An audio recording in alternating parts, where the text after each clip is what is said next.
Okay, so good morning sa ating lahat. So, ang topic natin for this day, political science and subfields. So, before we start, so pardon for any unnecessary or background noises. So, let's proceed.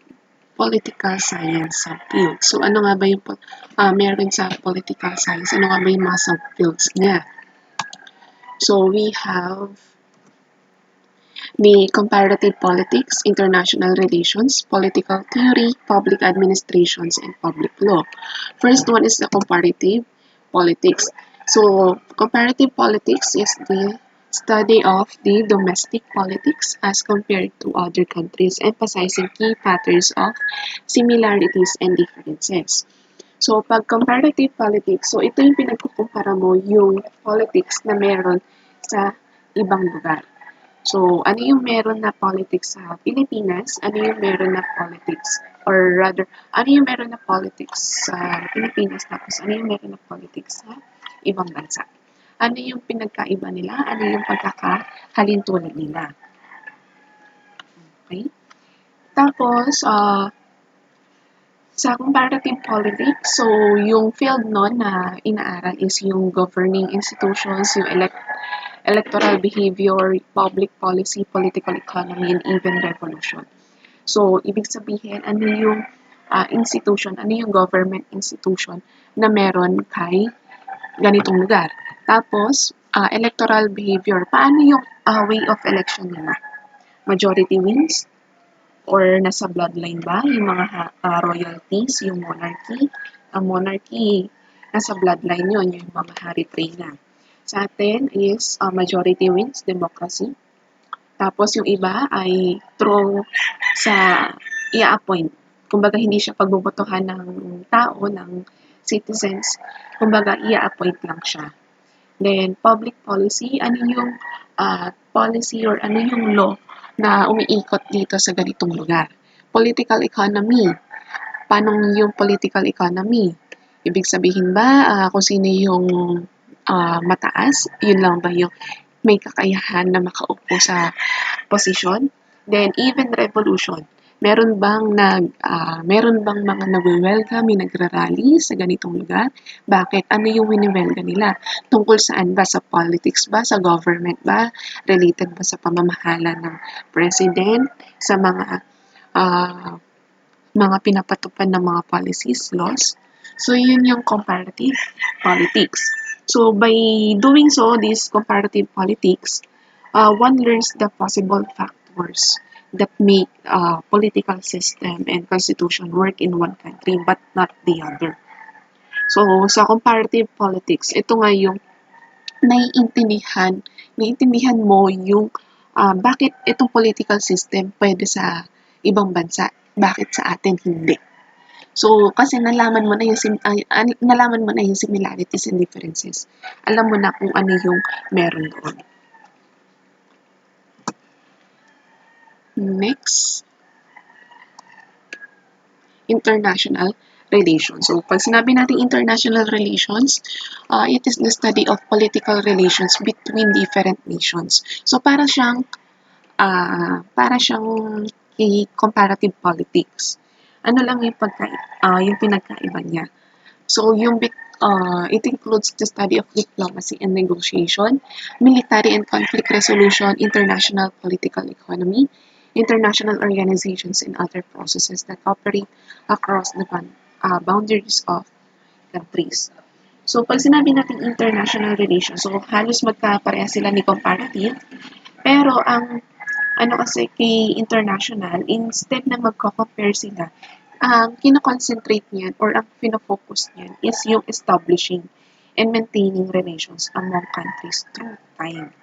So, ibig sabihin, mas fino-focus niya paano magkakaroon ng bond, paano magkakaroon ng relation between one country to another. So, yun. And by relations, yung nag-aaral ng international relations na to, pinag-aaralan nila yung attempt on maintaining peaceful.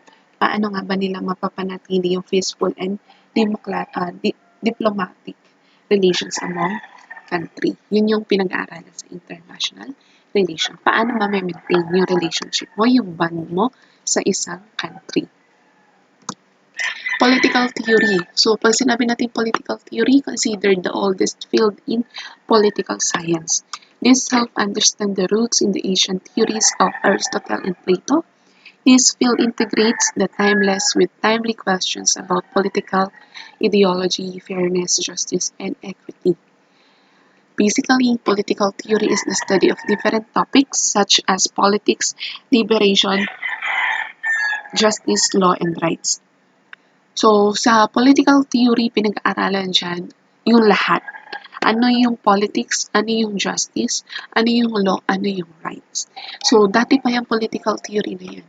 So, sa time pa nila, Aristotle and Plato. So, 4th and 5th century. So, di ba pag century, it's 100 years. So, ilang 100 years yung nagdaan. Meron na talagang political theory sa panahon nila. Again, si Aristotle, siya yung father of political science. Pero, si Niccolo Machiavelli, siya yung father of modern political science. Kumbaga, may nakakabit na modern kay Niccolo Machiavelli. Kay Aristotle, father of political science lang yung tagging sa kanya. Next, public administration. So, sa public administration, it is the implementation of government policy and prepares civil servants for working in the public service. So, public administration, ito yung pag-implement mo ng government policy. Ito yung pag-implement mo ng mga policy, ng mga laws, ng mga bills na yan sa isang community or sa isang area. Next one is the public law. Public law, broad field of study that helps explore substantive policy areas as well as procedures of policy making. It is composed of constitutional law, administrative law, tax, and even criminal law. Example, social welfare policy, communications policy, and morality policy. So, pag sinabi natin law, diba? Pag law, any written statement siya that limits or guides the behavior of a certain group. Kumbaga, ano man na kasulatan yan na naglilimita or nag-guide sa behavior ng isang group or ng isang area, ng isang community or ng isang nation. Example nga ng mga law, so pwedeng tungkol sa social welfare, tungkol sa communication, tungkol sa morality. So sa atin, meron tayong law regarding sa violence, yung VAUSI, Violence Against Women and Children. Meron tayong law sa tax, meron tayong law sa criminal, meron tayong law sa bullying, meron tayong law for the traffic, meron tayong law regarding sa mga marriages, meron tayong law regarding sa mga sahod. So, yun yung example ng mga law. Governance and government. Ano nga ba ang governance? So, pag sinabi natin governance is the exercise of power or authority and also the process of decision-making and the process by which decisions are implemented by political leaders for the well-being of their country's citizens or subject. So, governance, ito yung i-exercise ng isang tao or ng isang ruler yung kanyang power or yung kanyang authority. Tapos, dyan na rin papasok yung decision making na kung saan yung decisions na i-implement niya ay para yun sa well-being for the whole country's citizens or subjects. Governance yun. Ako yung ruler, kailangan ma-exercise ko yung power ko, yung authority ko in decision making. Yun. Then the power that is being exercised by the participating sectors of the society should always be for the common good, as it is essential for demanding respect and cooperation from the citizens and state. Ibig sabihin, kung ano man yung power na ini-exercise ng isang ruler, dapat kung ano man yung magiging decision niya ay para yun sa makakabuti sa lahat, for the common good, for the benefit of each and every one of the country. Kasi syempre, kailangan magbe-benefit yung lahat. Hindi pa pwedeng sila lang yung nagbe-benefit. Hindi pa pwedeng yung mayayaman lang yung nagbe-benefit. Hindi pa pwedeng may kaya lang. Or baka mamaya, iniisip natin, yung vulnerable lang yung nagbe-benefit. Yung mga nasa mababa lang. So, kailangan pantay-pantay para mapakita mo as a ruler na ikaw ay effective na namamahala dun sa country mo or dun sa area mo. Kasi hindi pa pwedeng biased ka. Kasi sobrang unfair nun. Halimbawa, ikaw ay ruler ka sa isang democratic country. Kaya ka nga binoto ng nakararami kasi alam nila na ikaw yung magde-decide sa ikakabuti ng lahat. Hindi yung binoto ka dyan para meron kang panigan. So, kailangan decision mo for the benefit of each and everyone, for the common good. So, meron tayong 8 characteristics ng good governance. Participation, rule of law, transparency, responsiveness, equity, and inclusiveness, effectiveness and efficiency, accountability, and lastly, the consensus-oriented. Participation. Pag sinabi natin participation, both men and women kailangan magpa-participate sa governance. Okay? Hindi pa pwedeng siya lang, ikaw lang. So, kailangan both men and women, in short, lahat kailangan magpa-participate sa governance. Halimbawa, ikaw, kailangan bumoto ka rin. Maging good citizen ka rin sa pagboto. Gamitin mo rin yung right mo. Hindi yung reklamo ka lang ng reklamo, tapos nagre-reklamo ka, hindi ka naman pala bumoto. So, wala kang bilang. So, wala kang karapatan na magreklamo kasi hindi ka naman bumoto. Okay? Kung meron ka ng karapatan, kung legally ka na or nasa legal age ka na para bumoto, gamitin mo na yung right mo. Hindi yung nagre-reklamo ka lang. Tapos, it is necessary to factor out that democracy does not necessarily mean that the issues of the most vulnerable in society would be taken into consideration in decision making. So, sabi ko kanina, hindi yung merong pinapanigan. Kailangan yung decision making ng isang ruler is for the common good. Magbe-benefit yung each and every one of members ng country. Hindi yung sila lang. Kailangan sa lahat yun. Okay? Rule of law. Good governance requires fair legal frameworks that are enforced impartially. It also requires full protection of human rights, in particular, these of minorities. Impartial enforcement of legal guidelines requires an unbiased judiciary and an unbiased, incorruptible police force. Pag rule of law, kailangan patas yan sa lahat.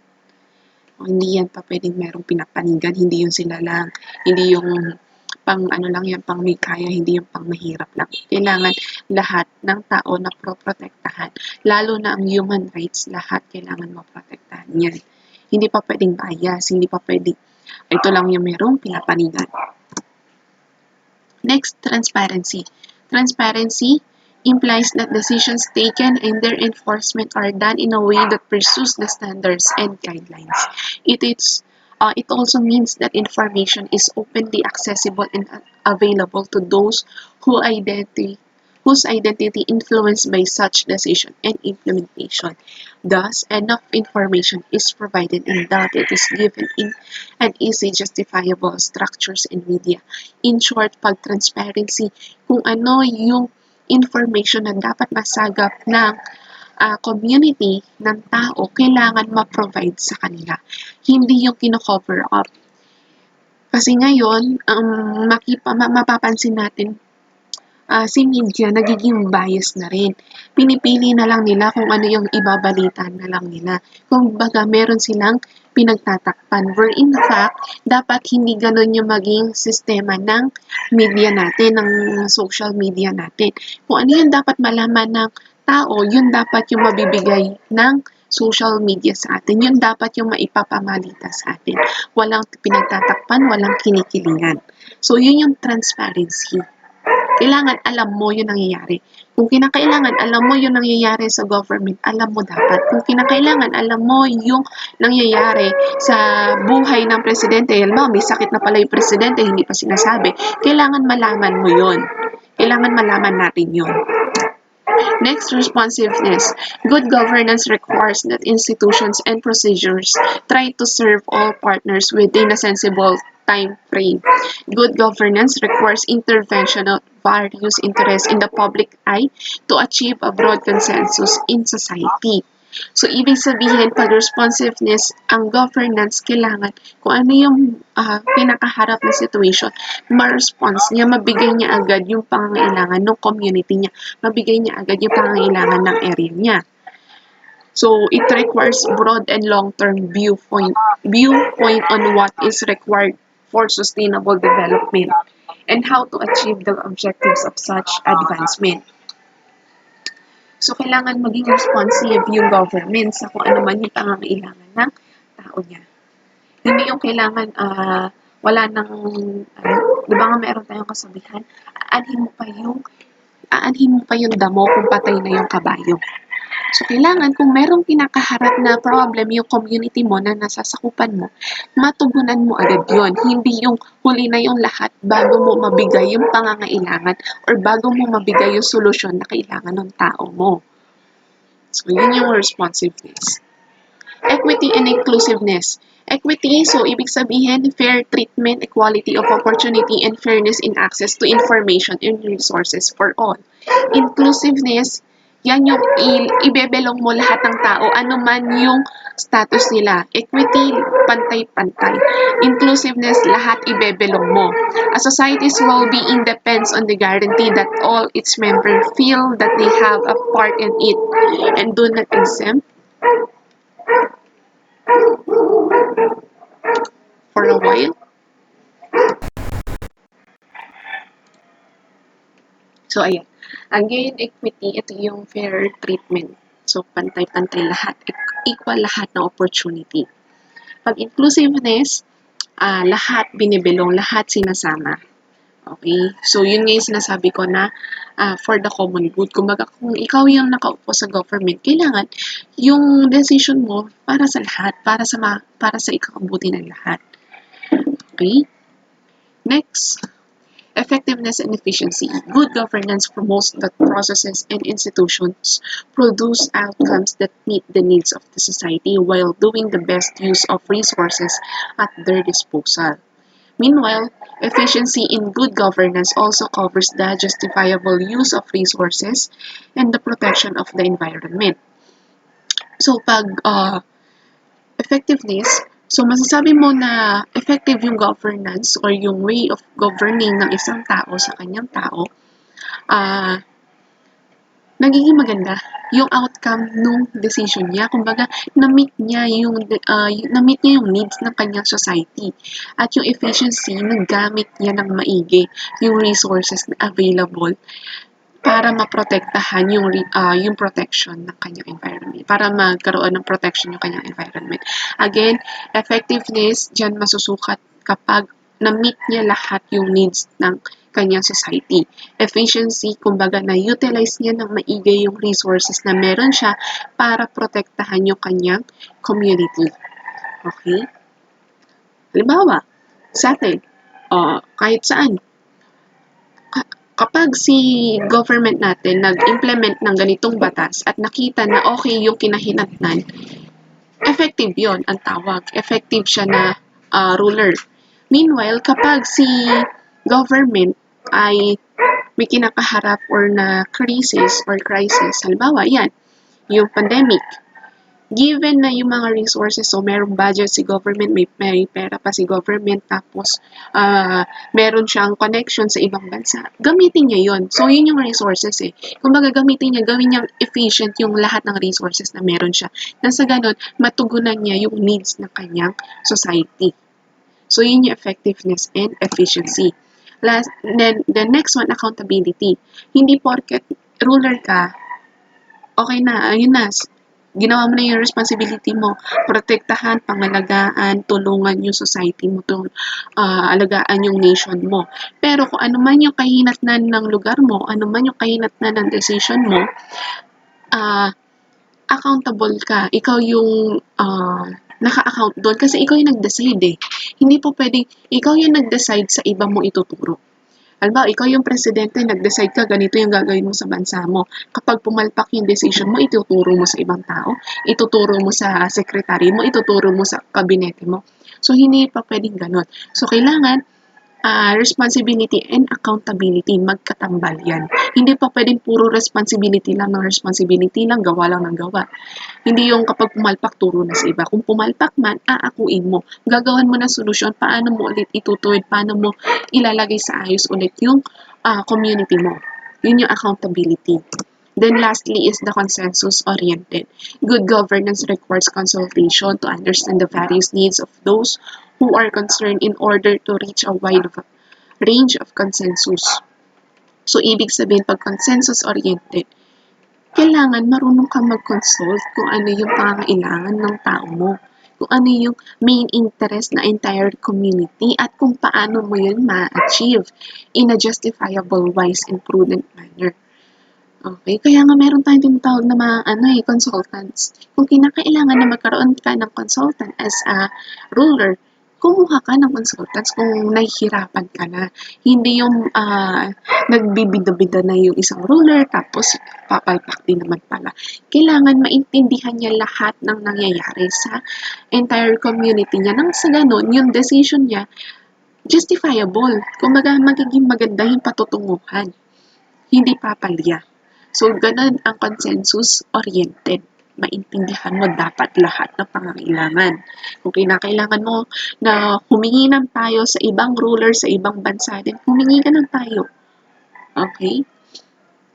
Kaya nga meron tinatawag na international relations, di ba? So, yun yung relationship natin sa ibang country. So, yun lang. So, yun lang yung whole discussion natin. So, I do hope meron tayo natutunan for this discussion. So, thank you for lending your time. Thank you for lending your ear. So, again, have a nice day ahead and see you on our next discussion.